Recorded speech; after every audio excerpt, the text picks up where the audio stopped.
Welcome to our channel. Today we how to connect a credit card to your Uber account. Easy tutorial, step by step, clearly.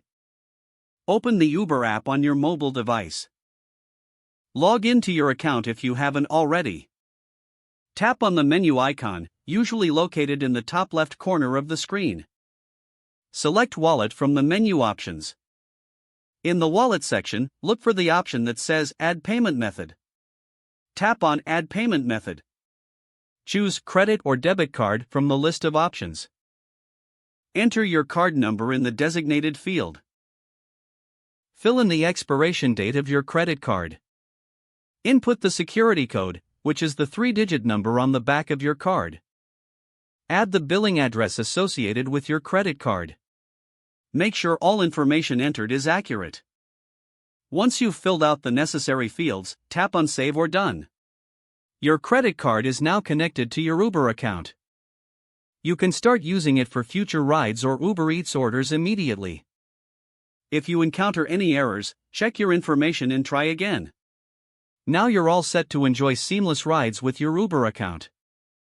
If the page does not load, refresh the browser or try again in a private or incognito window. Make sure you are using the correct email address, then retype it carefully to avoid small typos. If your password is not accepted, use the reset option and create a new strong password you can remember.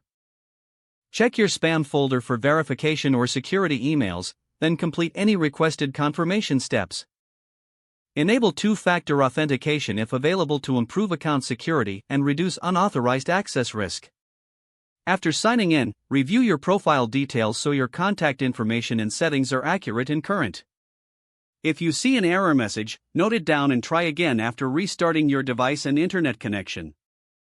Log out when you finish, especially on shared devices, to keep your account and payment information secure. If the page does not load, refresh the browser or try again in a private or incognito window. Make sure you are using the correct email address, then retype it carefully to avoid small typos. If your password is not accepted, use the reset option and create a new strong password you can remember. Check your spam folder for verification or security emails, then complete any requested confirmation steps. Enable two-factor authentication if available to improve account security and reduce unauthorized access risk. After signing in, review your profile details so your contact information and settings are accurate and current. Don't forget to like this video and subscribe to our channel for more step-by-step tech guides.